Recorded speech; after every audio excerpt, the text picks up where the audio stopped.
Yo, what's up guys? For today's video nga pala, samahan nyo akong i-celebrate ang birthday ko guys.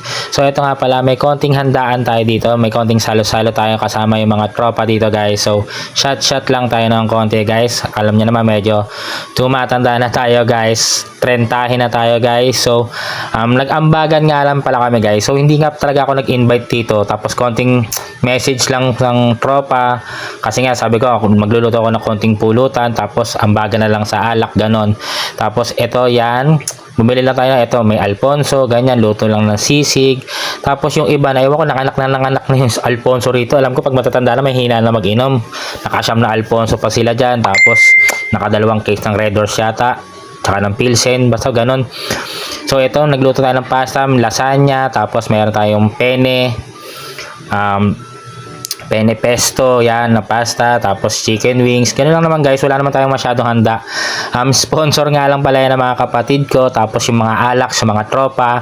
Hindi ko napapangalanan lahat, basta yan, nag-ambagan, may nagbigay ng mga pang-beer, may nagbigay ng pang-hard. So ganun, nakaraos naman, masaya naman. So peaceful naman, masaya, banding lang. Tapos ito, may nag-sponsor din ng mga seafoods, yan, sila Utol. Yan, ano ba to? Ano bang tawag sa isdan to? Basta inihaw, tapos siya may puset.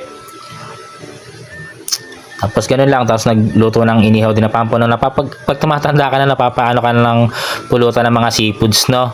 Tapos ito, may nagpa-cake. Parang ngayon na hinahanap-hanap mo, no? Mga panlasa mo pag tumatanda ka na.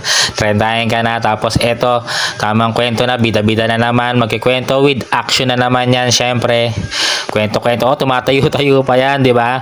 Ganyan talaga, magkwento with feelings. Dapat talaga with action. Pero dapat syempre totoo. Tapos may mga nag-i-sponsor din sa atin. Yung Baldonasa, takoyaki and milk tea guys, dyan sa may San Pedro, Landayan. Meron din yan sa may United guys, sa may tapat ng Sogo, sa may San Pedro Town Center, yan. So check nyo na lang, nag-post din ako dyan ng mga price list nila, tapos yung menu nila guys. So check nyo, ang sarap na ito guys. So yan, may nag-sponsor sa atin, yan, pinadalan tayo yan, ang sarap niyan, di ba guys? Hindi tayo mapapahiya dyan. Ito yung mga gusto ko inaano, yung mga pagkain na hindi ka mapapahiya sa lasa. Yan, di ba? Ang sarap. Tapos di ba medyo malamig ngayon sa Pinas, kaya yung pormahan natin, di ba? Pili mo nasa Los Angeles ka, feeling nasa Canada, nasa Muntinlupa lang naman. Pero guys, totoo, ewan ko sa Metro Manila, medyo malamig talaga yung panahon ngayon guys, parang nasa Baguio ka talaga. So thank you for watching guys. Salamat nga pala sa mga bumati. So thank you Lord, at nag +1 tayo ng edad na dagdagan. So thank you, pa-like and share ng videos. Salamat, bye bye.